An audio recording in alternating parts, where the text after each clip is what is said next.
चुनाव जीत गए लेकिन कानून की लड़ाई हार गए। आपको बता दें कि अनंत सिंह को बड़ा झटका लगा है। अनंत सिंह जेल में रहते हुए चुनाव जीत गए और भारी मतों के साथ उन्होंने जीत का परचम लहराया, लेकिन इसके बाद अनंत सिंह की जमानत याचिका खारिज कर दी गई है। आपको बता दें कि अनंत सिंह को जो बड़ा झटका लगा है, दुलारचंद यादव की हत्याकांड में उनको गिरफ्तार किया गया है और सारे आरोप जो है उन पर लगाए गए, लेकिन इसके बाद लगातार अनंत सिंह अब जमानत याचिका दायर कर रहे हैं, लेकिन याचिका खारिज कर दी गई है। वही आपको बता दें कि अनंत सिंह ना ही अभी तक शपथ ले पाए हैं, ना ही विधायक की कार्रवाई को पूरा कर पाए हैं। क्या कुछ मामला है वो आपको पूरे विस्तार से बताते हैं। नमस्कार, मैं कोमल और आप देख रहे हैं दर्श न्यूज। देखिए, मोकामा की घटना जहां पर दुलारचंद यादव की हत्या कर दी गई और सारे आरोप अनंत सिंह पर लगाए गए, और ऐसे में अब अनंत सिंह को बड़ा झटका लगा है क्योंकि उनकी जमानत याचिका को खारिज कर दिया गया है।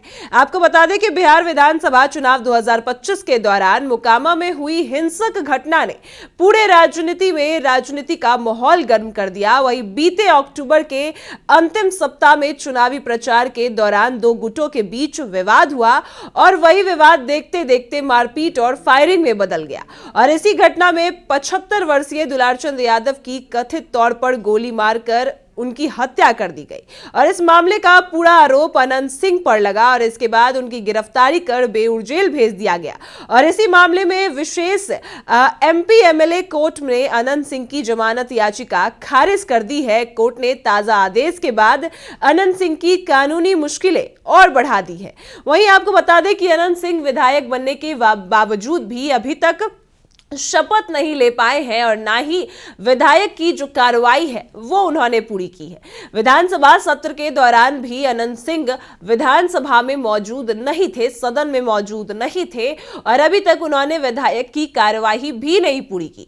और ऐसे में अब जब उनकी जो कोर्ट ने उनकी याचिका को खारिज कर दिया है तो अनंत सिंह के लिए बड़ा झटका साबित होता है।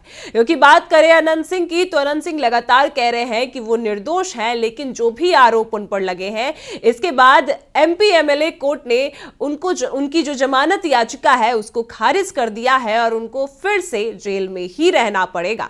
आपको और बता दें कि जहां दुलारचंद यादव की हत्या के बाद जो आरोप अनंत सिंह पर लगे, यह मामला बिहार विधानसभा 2025 के दौरान 29 से 30 अक्टूबर को मोकामा में चुनाव प्रचार चल रहा था, जिसमें जनसुराज पार्टी के उम्मीदवार पीयूष प्रदर्शी और उनके समर्थक 75 साल के दुलारचंद यादव प्रचार कर रहे थे।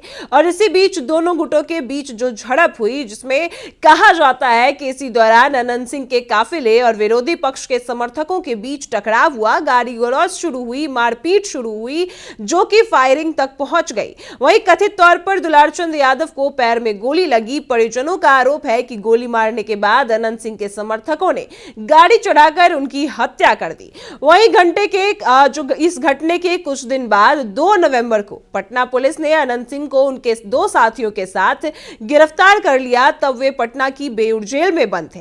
इस मामले में 80 से ज्यादा लोगों को पकड़ा गया। जांच पटना पुलिस और सीआईडी कर रही थी। वही दिलचस्प बात यह है कि जेल में बंद रहते हुए भी अनंत सिंह ने मोकामा सीट से चुनाव लड़ा और जीत भी गए। उन्होंने अपनी निकटतम प्रतिनिधि वीणा देवी को 28,000 से ज्यादा वोटों से हराया और 6ठी बार विधायक बनने का रिकॉर्ड भी तोड़ा। वहीं जेल से चुनाव जीतना अनंत सिंह को और दबदबा दिखाता है। अनंत सिंह की लोकप्रियता में है, लेकिन इसके बाद गिरफ्तारी के बाद अनंत सिंह जमानत के लिए कोशिश करते रहे।